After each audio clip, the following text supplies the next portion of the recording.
Hello guys, कैसे हैं आप सब। आप सबका स्वागत है अपने चैनल करियर प्लेटफॉर्म में। आई होप आप सब अच्छे होंगे।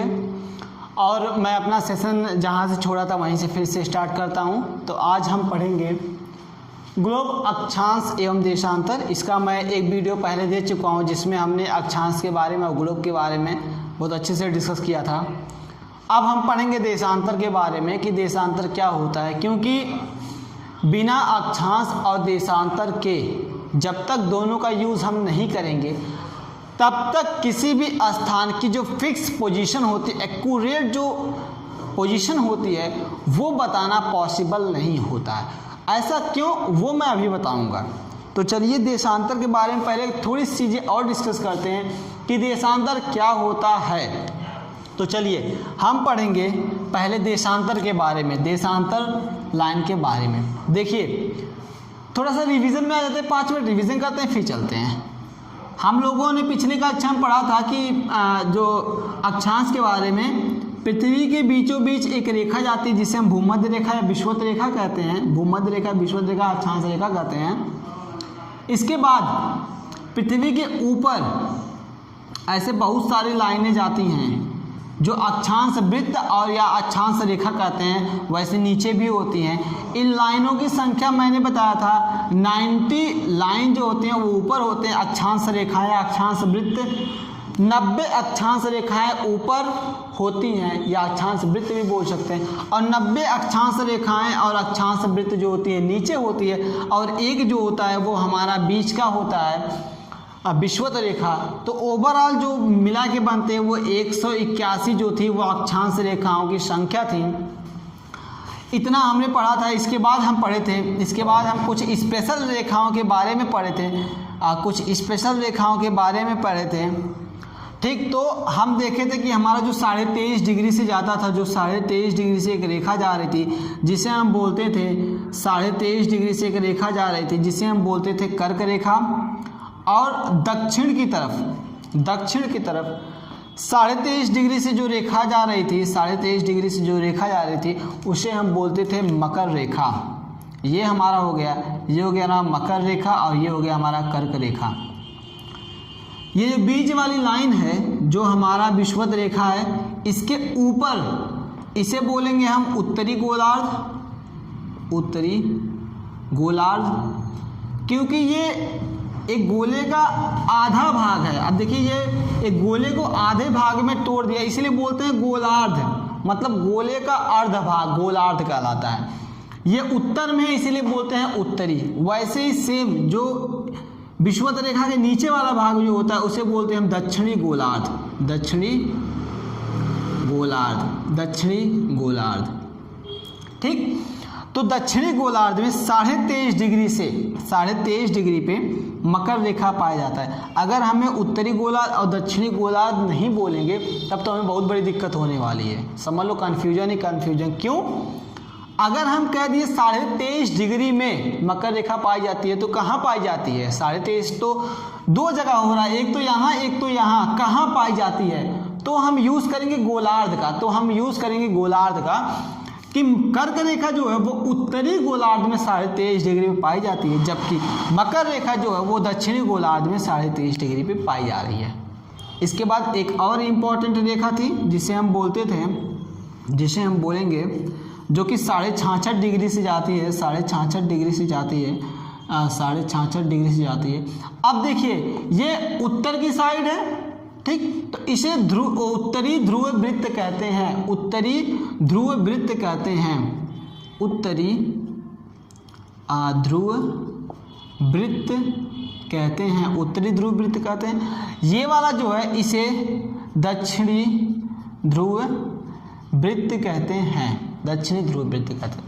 इसके बाद जो हमारा 90 डिग्री पे होता था, 90 डिग्री पे ऊपर और नीचे 90 डिग्री पे, इसे हम कहते थे ध्रुव, ध्रुव, ध्रुव।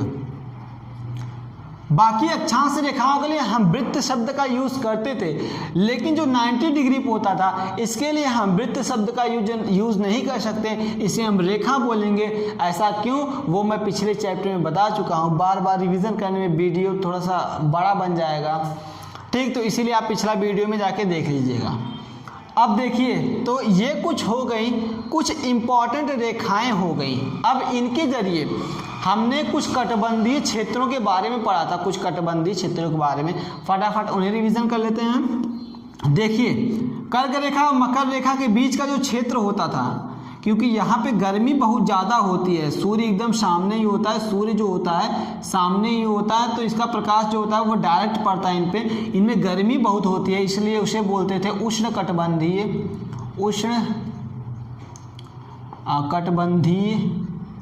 क्षेत्र, उष्ण कटिबंधीय क्षेत्र। फिर इसके बाद जो हमारा 23.5 डिग्री से 66.5 डिग्री के बीच का जो क्षेत्र है, 23.5 से 66.5 उत्तर दक्षिण में, इसे हम बोलेंगे शीतोष्ण कटिबंधीय क्षेत्र। शीतोष्ण कटिबंधीय क्षेत्र क्योंकि यहाँ पे ना ज़्यादा गर्मी होती है ना ज़्यादा ठंडी होती है, इसे बोलेंगे शीतोष्ण कटिबंधीय क्षेत्र। इसके बाद जो 90 डिग्री पे क्षेत्र होता है, यानी जो ध्रुवों का क्षेत्र है, उसे हम बोलेंगे शीत कटिबंधीय क्षेत्र, क्योंकि यहाँ पे गर्मी नहीं पाई जाती है, यहाँ पे सूर्य का प्रकाश नहीं पहुँच पाता है, इसीलिए यहाँ पे हमेशा बर्फ जमी रहती है, बर्फ के कारण यहाँ पे बहुत ज़्यादा ठंडी रहती है, ठंडी को हम बोलते हैं शीत, इसीलिए हम बोलते हैं इसे शीत कटिबंधीय क्षेत्र। ये तो हमारा रिवीजन का प्रोसेस हो गया। अब ये चीज़ें आपको समझ में आएंगी। अब आ जाते हैं अपने नेक्स्ट टॉपिक पे। अब हम पढ़ेंगे देशांतर के बारे में। देशांतर होता क्या है? देखिए, जब किसी स्थान की बात करें तो एक एग्जाम्पल ले लेते लेके समझ लेते हैं।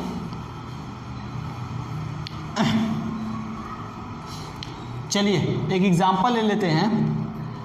अगर हम बात करें हमारे पृथ्वी पे एक ऐसी जगह है, जैसे कि यहाँ से ये हमारा समझ लो अक्षांश रेखाएं, ये सारी, ये 0 डिग्री हो गया, ये 20 डिग्री, ये 40 डिग्री, ये भी 20 डिग्री, ये 40 डिग्री, ठीक, ये अक्षांश रेखाएं हैं। एक जगह है प्रशांत महासागर में टोंगा करके, प्रशांत महासागर में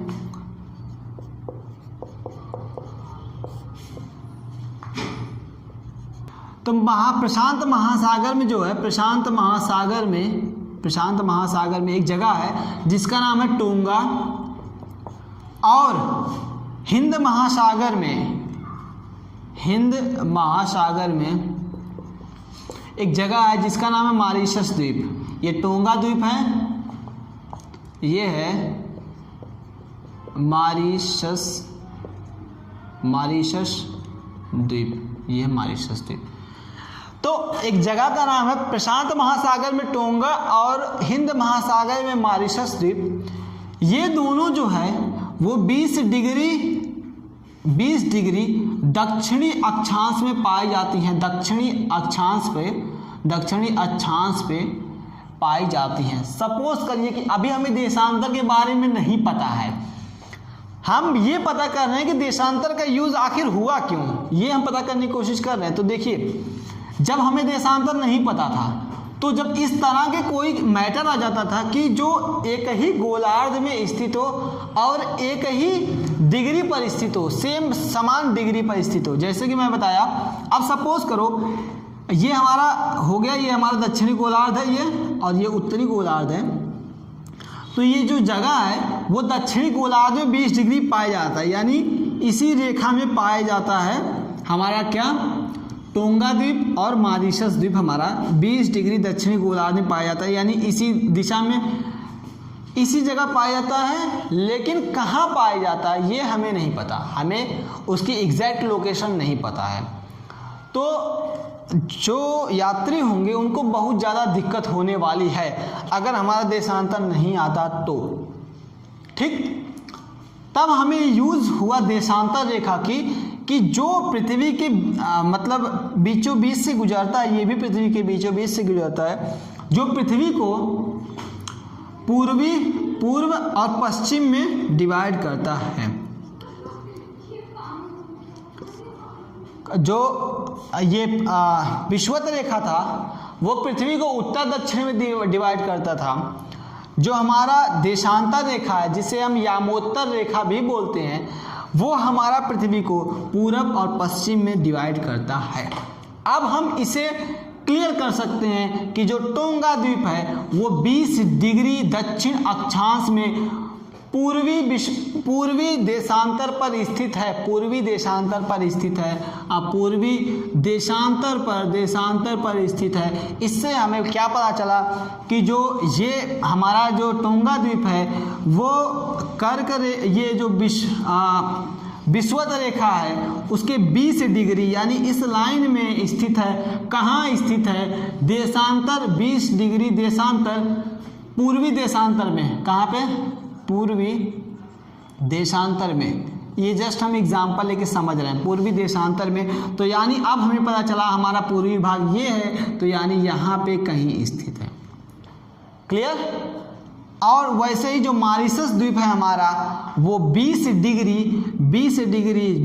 ये वाली लाइन है 20 डिग्री दक्षिणी गोलार्ध। हमें पता चल गया कि दक्षिणी गोलार्ध मतलब 20 डिग्री, दक्षिणी गोलार्ध मतलब ये वाली लाइन।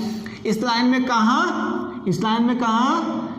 पश्चिमी देशांतर पर, यानी कि पश्चिमी देशांतर ये वाले भाग यानी यहाँ पे स्थित है। ठीक, अब हमें एग्जैक्ट लोकेशन किसी चीज़ की पता हो गई।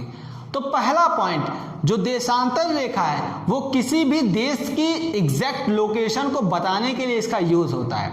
सेकंड पॉइंट, जो हमारे देश में समय निर्धारित की गई है, जो समय का निर्धारण होता है वो देशांतर रेखा के द्वारा होता है। जो समय का निर्धारण होता है वो देशांतर रेखा के द्वारा होता है। समझते हैं कैसे? उसके पहले एक दो चीज़ें और देख लो समांतर देशांतर रेखा के बारे में यहाँ फिगर में, कि ये बीच से हमारा गुजर रहा है देशांतर रेखा जिसे हम यामोत्तर रेखा भी बोलते हैं, इसके इधर ये 180 डिग्री को शो करता है, 180 डिग्री देशांतर रेखा को शो करता है।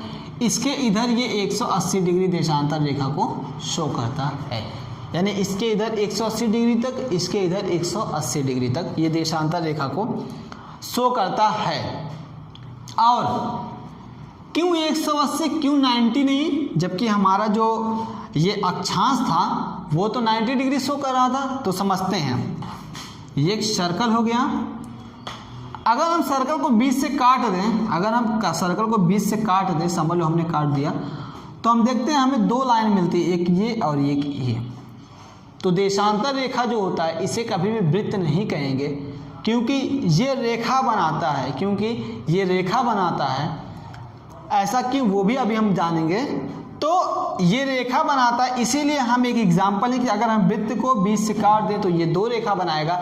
यानी कि कहने का मतलब अक्षांश वृत्त बनाता है जबकि देशांतर रेखा बनाता है। अगर अक्षांश के पास 90 वृत्त हैं तो देशांतर के पास 180 रेखाएं होंगी एक दिशा में, क्योंकि रेखा जो होता है वो वृत्त का डबल हमने यहाँ पे प्रूफ किया। अब देखते हैं कि ये वृत्त क्यों नहीं बनाता, रेखा क्यों बनाता है। तो हम जब अक्षांश के बारे में पढ़ रहे थे तो हमने देखा कि ये मतलब ऐसे ये वृत्त बनाते हुए जाता है और यहाँ पे जाके एक पॉइंट बना देता है, यहाँ पे पॉइंट बना देता है। अब अगर यहाँ से हम देशांतर को देशांतर 180 देशांतर लाइनें जो हैं गुजरेंगी, यहाँ से 180 लाइनें गुजरेंगी।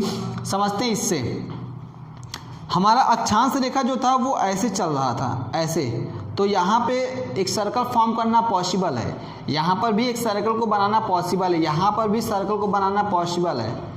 मतलब अगर ऐसे देखें तो यहाँ पे सर्कल बनाना पॉसिबल है, लेकिन क्या ऐसे सर्कल बनाना पॉसिबल है? क्योंकि ये तो एक पॉइंट हो गया। यहाँ से सर्कल बनाना पॉसिबल नहीं है, यहाँ पे आएगा तो वो रुक जाएगा। यहाँ से एक लाइन इधर और यहाँ से एक लाइन इधर बनेगा, तो सेम कॉन्सेप्ट है। इसीलिए ये क्या करता है, सर्कल नहीं बना के वृत्त का फॉर्म करते हैं, सर्कल नहीं बना के एक रेखा बनाता, लाइन बनाता है। क्लियर? अब चलते हैं देशांतर के बारे में और पढ़ते हैं। अब देशांतर के बारे में समय पढ़ते हैं कि ये समय का निर्धारण कैसे करता है। देशांतर के बारे में पढ़ते हैं कि ये समय का निर्धारण कैसे करता है। तो देखिए एक फिगर और बना लेते हैं देशांतर का। ये जो हमारा देशांतर होता है, जो देशांतर रेखा है जिसे हम यामोत्तर रेखा बोलते हैं, ये हमारा रेफरेंस लाइन है, यानी कि पृथ्वी के बीचों बीच जाता है। और यही रेखा सहायक होता है मानक समय के लिए, किसी भी देश की मानक स्थिति के लिए ये रेखा सहायक होता है। ये रेखा जो गुजरती है, ये रेखा गुजरती है, ये लंदन के यानी जो ब्रिटेन है, ब्रिटेन के यानी इंग्लैंड के एक वेधशाला है, वेधशाला है, एक वेधशाला है, लंदन के एक वेधशाला से ये रेखा गुजरती है, लंदन के एक वेधशाला से गुजरती है और इसी रेखा को अंतर्राष्ट्रीय मानक समय रेखा कहते हैं। इसी रेखा को अंतर्राष्ट्रीय मानक समय रेखा कहते हैं, जो पूरे देश के लिए क्या करता है, एक रेफरेंस रेखा, रेफरेंस लाइन का काम करता है। अब और समझते हैं, जब हमारा ये रेखा इस साइड आएगा, इस साइड आएगा मतलब ऐसे ऐसे करके आता है, ऐसे ऐसे करके, और इधर ऐसे ऐसे करके जाता है, तो यहाँ से जो होगा, यहाँ से हमारा जो समय होता है वो कम होता है। इस साइड आने पर समय जो होता है वो कम होता है और इस साइड जाने पे हमारा समय जो होता है वो बढ़ता है। ठीक, तो पश्चिम की तरफ जब हम जाएंगे, हम जब पश्चिम की तरफ जाते हैं, पश्चिम की तरफ जाते हैं तो हमारा समय जो होता है वो घटता जाता है यहाँ की अपेक्षा। यहीं से डिफरेंस लाइन है, ये लाइन ब्रिटेन के वेधशाला से जा रही है, यानी ब्रिटेन में अगर दिन के 12 बज रहे हैं तो यहाँ पे 12 से कम बजेंगे। कितना कम बजेंगे वो मैं बताऊंगा अभी। यहाँ पे समय बढ़ता है, इस साइड में जाने पे क्या होता है, समय बढ़ता है, हमारा समय क्या होता है, बढ़ता है। अब देखते हैं कि कितने डिग्री पे कितना समय बढ़ता है, वो चीज़ें समझते हैं। देखिए एक फिगर समझते हैं। ये जो हमारा पृथ्वी है वो एक गोले की तरह है और हम जानते हैं कि जो एक सर्कल होता है वो 360 डिग्री का कोण बनाता है, 360 डिग्री का कोण बनाता है। एक दिन में 24 घंटे होते हैं, एक दिन में 24 घंटे होते हैं और पृथ्वी हमारा 360 डिग्री का एंगल बनाता है। तो अगर हम देखें कि एक घंटे में पृथ्वी कितना एंगल बनाएगा, एक घंटे में पृथ्वी कितना एंगल बनाएगा, तो यहाँ से हम इसको डिवाइड कर देंगे 24 से डिवाइड कर देंगे तो हमारा कितना आएगा, 24 से डिवाइड करके देख लेते हैं। चलिए करते हैं, 4 से डिवाइड कर लेते हैं पहले, तो कितना हो जाएगा 9 एंड 0 और यहाँ पे हो जाएगा 6। फिर और डिवाइड कर लेते हैं, ठीक, तो 6 कम 6 बचा 3, 6 × 25 यानी 15 डिग्री। यानी एक घंटे में 15 डिग्री पृथ्वी घूमेगी, एक घंटे में पृथ्वी 15 डिग्री घूमेगी। अब समझो बात को, जब हम ग्रीनविच लाइन से 15 डिग्री इधर जाएंगे, समझ लो यहाँ ये 0 डिग्री है, 15 डिग्री इधर गए, 15 डिग्री इधर गए माइनस की साइड, हमारा एक घंटा कम हो गया। फिर 15 डिग्री और इधर आएंगे यानी 30 डिग्री चले जाएंगे, एक घंटा और कम। अब यहाँ से और यहाँ पे 2 घंटे का फर्क हो गया, 15 डिग्री और आए 3 घंटे का फर्क हो गया। यानी हर 15 डिग्री पर, पृथ्वी के हर 15 डिग्री घूमने पर 1 घंटे का फर्क होता है। यानी 1 घंटे में पृथ्वी 15 डिग्री घूमती है। बहुत अच्छी चीज़ें हैं, ये सब याद रखिए। तो ठीक है, ये तो हमने घंटे का निकाल लिया, पृथ्वी 1 घंटे में 15 मिनट घूमती है। पृथ्वी का हर मिनट में मोमेंटम कितना होता है वो देख लेते हैं। देखिए पृथ्वी 1 घंटे में 15 मिनट घूमती है और 1 घंटे में होते हैं 60 मिनट, 60 मिनट होते हैं। तो 60 मिनट को अगर हम 15 से डिवाइड कर दें, अगर हम 60 मिनट को 15 से डिवाइड कर दें, 15 से डिवाइड करें तो आ जाएगा 4। यानी कि पृथ्वी जो है वो 4 मिनट में 1 डिग्री घूमती है। हर 4 मिनट में हमारी पृथ्वी 1 डिग्री घूमती है। तो ये सब देखिए कितनी कॉन्सेप्चुअल चीज़ें, ये मैथमेटिक तरीके से हम लोग पढ़ रहे हैं कि पृथ्वी कितना घूम रही, कितने घंटे में, कितना मिनट में। आप सेकंड में भी निकाल सकते हैं, लेकिन उतना हमें ज़रूरत नहीं है। अब ये चीज़ें समझाया मैंने कि कैसे समय का निर्धारण हो रहा है। अब समझो एक चीज़ और कि हमारा भारत जो है वो दक्षिणी गोलार्ध में स्थित है, दक्षिणी गोलार्ध में स्थित है। और कहाँ पर हमारा जो भारत है वो यहाँ पे कहीं स्थित है, यहाँ पे कहीं, सॉरी, उत्तरी गोलार्ध में स्थित है। और कहाँ पे स्थित है, यहाँ पे कहीं स्थित है, यहीं पे कहीं। तो देखो यहाँ पे समय जो होगा वो ज़्यादा होगा कहाँ की अपेक्षा, ब्रिटेन वेधशाला जो है, ब्रिटेन जहाँ से हमारा ये रेखा जा रही है, देशांतर रेखा, वहाँ की अपेक्षा। तो कितना अंतर होता है देख लेते हैं। 5 घंटे 30 मिनट जो भारत का समय होता है वो ब्रिटेन के समय से ज़्यादा होता है। यानी कि जो मानक समय रेखा, जो अंतर्राष्ट्रीय मानक समय रेखा है, वहाँ से भारत का समय जो होता है वो 5 घंटे 30 मिनट ज़्यादा है। क्यों? क्योंकि जो हमारा भारत में जो हमारा देशांतर गुजरता है वो उतने डिग्री पर जाता होगा। यानी ये कितना, ये हमारा 68-69 डिग्री से जाता होगा। तो अगर हम देखें उस हिसाब से 15 डिग्री का 1 करें तो इस हिसाब से पहुंच जाएगा उतना कि 5-5.5 घंटे का अंतर होता है। समझो, अगर सपोज करो कि ब्रिटेन में एक क्रिकेट मैच होने वाला है, ब्रिटेन में क्रिकेट मैच होने वाला है जिसकी टाइमिंग सुबह फिक्स कर दी गई है कि वो मैच होगा 7 बजे। अब बताओ वो भारत के किस टाइम पर शुरू होगा, भारत के किस टाइम पे शुरू होगा, तो इसमें 5.5 घंटा और ऐड कर देंगे तो यानी कि कितना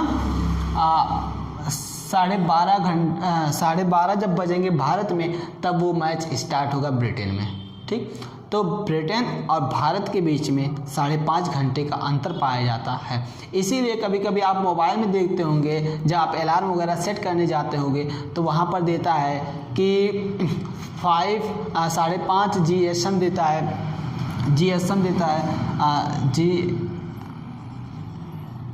ठीक। तो सॉरी, GSM नहीं, GMT होता है। GMT का मतलब होता है ग्रीनविच मेन टाइम। जो ये ग्रीनविच मेन टाइम हमारा है, इसी के निर्धारण के अनुसार इसे हम बोलते हैं GMT, यानी ग्रीनविच मेन टाइम। अब देखो इस लाइन को, जो ये हमारा देशांतर जा रहा है, इसे हम मुख्य यामोत्तर बोलते हैं। क्या बोलते हैं? मुख्य यामोत्तर बोलते हैं। तो ये हमारा हो गया अंतर्राष्ट्रीय समय रेखा के बारे में पढ़ा। अब फटाक से हम भारतीय मानक समय रेखा के बारे में पढ़ लेते हैं, इसके बाद आपका ये सेशन कंप्लीट हो जाएगा। तो आइए 5 मिनट लगेगा, उसके बारे में हम पढ़ लेते हैं फटाफट। तो अब हम बात कर लेते हैं फटाक से भारत का मानक समय रेखा, क्योंकि ये इंपॉर्टेंट है, हम भारत में रहते हैं।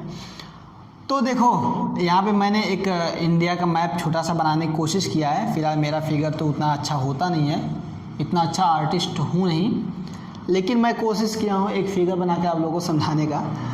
तो देखो भारत मानक समय रेखा इसलिए मानी जाती है ताकि जो हमारे यात्री हैं या फिर जो पर्यटन करते हैं उन्हें समय को समझने में कोई दिक्कत ना हो।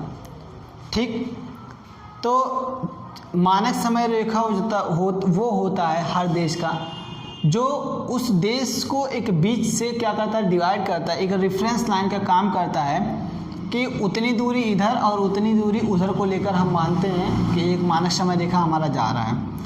तो अगर हम भारत के मानक समय के रेखा की बात करें तो ये 82.5 डिग्री से गुजरती है, 82.5 डिग्री से गुजरती है। भारत का जो समय रेखा जो है वो 82.5 डिग्री से जाती है, और 82.5 डिग्री कुछ यहाँ से गुजरता है। ये किस राज्य से गुजरता है? ये जो है ये उत्तर प्रदेश के मिर्ज़ापुर से गुजरता है। ये उत्तर प्रदेश के मिर्ज़ापुर से जो भारत का समय रेखा होता है वो गुजरता है। ये 82.5 डिग्री पे पाया जाता है। अब एक चीज़ और समझिए, भारत का जो पश्चिमी विस्तार है और जो पूर्वी विस्तार है उनके बीच का आप डिफरेंस देखेंगे तो 29 डिग्री 4 मिनट का पाया जाता है। 29 डिग्री 4 मिनट का पाया जाता है। लगभग हम 30 डिग्री मान के समझ लेते हैं। तो 30 डिग्री जो है वो भारत के पश्चिम और पूर्वी क्षेत्र का विस्तार है, अब देखते हैं कि अगर कोई इंसान भारत के एकदम पश्चिम यानी कि राजस्थान में है और पूर्वी यानी अरुणाचल प्रदेश में खड़ा है, ठीक यहाँ पे खड़े हैं, तो इन दोनों के घड़ी में कितना बज रहा होगा। क्योंकि मैं बताया था 1 घंटे में, 1 आवर में जो होता है वो 15 डिग्री का डिफरेंस होता है, तो 2 आवर में जो हो जाएगा वो 30 डिग्री का डिफरेंस हो जाएगा, 30 डिग्री का। अब क्योंकि यहाँ का वहाँ का विस्तार जो 30 डिग्री है तो यहाँ 2 घंटे का अंतर होगा। अगर इसके घड़ी में दोपहर के क्या बजे हैं, दोपहर के अगर 12 बज रहे हैं तो इसके घड़ी में दोपहर के 2 बजेंगे। मतलब कि अगर कोई इंसान यहाँ पे 82.5 डिग्री पे खड़ा है तो उसे इस साइड यानी पश्चिम साइड जाने पर 1 घंटे का लाभ होगा, 1 घंटे का लाभ होगा। कैसे? अगर इस इंसान के घड़ी में अभी 12 बज रहे हैं दोपहर के और वो राजस्थान में आ जाए तो वहाँ पे वो देखेगा कि यहाँ पे अभी 11 बज रहा है, यानी कि उसे 1 घंटा और मिल जाएगा, ठीक, तो उसे 1 घंटे का लाभ हुआ। लेकिन अगर यही इंसान अरुणाचल प्रदेश में आ जाए, अगर यहाँ पे 12 बज रहा था उसके घड़ी में तो यहाँ पे 1 बजेगा, यानी इसका 1 घंटा चला जाएगा। तो इसीलिए कहते हैं कि जब ये पूर्वी दिशा में जाएगा तो 1 घंटे का हानि होगा। तो ये रहा क्लास 7वीं के हिसाब से टोटल कॉन्सेप्ट देशांतर का और इसका। तो इस हिसाब से ये हमारा चैप्टर क्लियर होता है। अगले वीडियो में हम पढ़ेंगे क्वेश्चन आंसर इसके देखेंगे जितने भी है, और रिक्त प्लेस के बारे में हम भरेंगे उसको, ठीक, जितना एक्सरसाइज है सब करवाएंगे। तो आज के लिए बस इतना ही। Thank you so much.